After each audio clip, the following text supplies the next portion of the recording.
guys, welcome back to our channel. So for today's video, we are going to the clinic. Hello. Hi. Check her ear. Okay, show us your ear. What happened? Oh, diba? It's already split. Oh, look at that. Oh, ano because it's already healed, but it needs to be stitched. Like fused together. Fused together. Yeah, fused together. Yeah. Para maka-earrings na siya. Kasi for now, dili siya pwede maka-earrings kaya mahulog siya. So hopefully, we can find a, what do you call that? See you later. Is tahi ni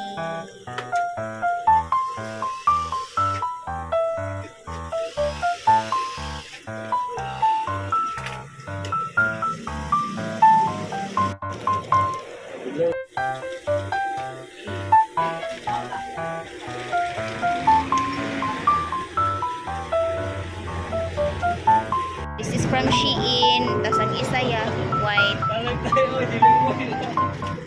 Ano? Okay. Salamat ya. Okay guys. Magpalit pa ko og kape. Kay katulugon kayo ko. And then mubalik ra ko after 1 hour para mahuman to ang akong ipa-adjust. Okay. So ang bayad ay atong pa-adjust guys. I don't know if mahal ba.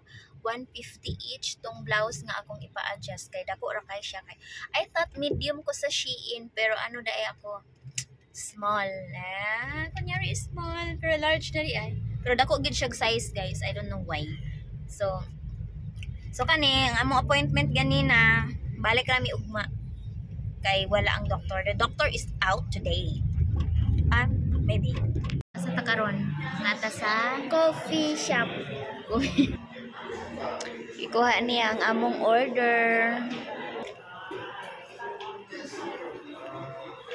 Chan chanananan. Chan chanananan.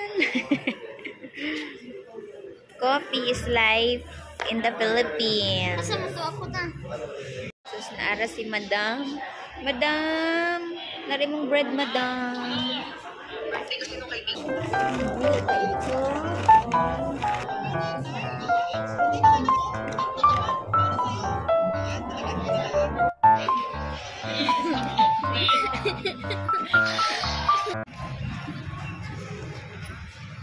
Pauli na mi guys.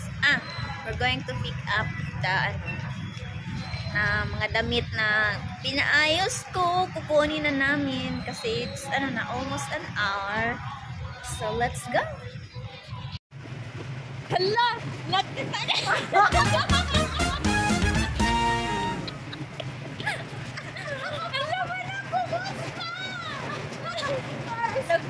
O diba? Nagkita na dito sa wakas. Si Heko may vlog. Hi vlog! Welcome to my guys! Kuya mag-vlog. So humanami dito ng api guys. But of course, na ako'y pasalubong kay Habi. So, every time nag-coffee ko, dili siya mo sit down, pero na siya pasalubong na. Whatever I eat, he eats also. Ganun, tama ba? Okay guys, naarang bag akong gipa-repair. Tanawa o.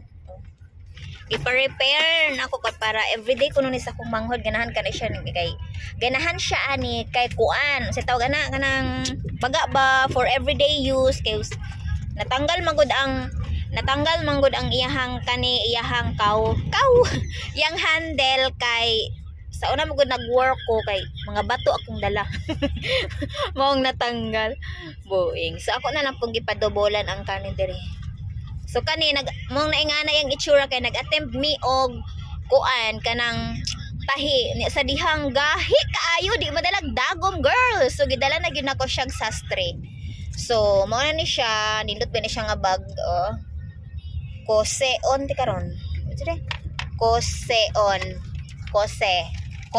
sa pagbasaan na yun sa mani. So mo siya ayan. So mobalik pa mi didto kay haon pa to nako tong akong Shein nga gipalit nga I thought tama sa ako niya dako de kayo sa ako so gipa-adjust na ako girl usay baliko namo dito and it's very traffic rush hour No, kay tanawar ko ng road o under construction. Ayan, so that's why traffic ang all diring napita.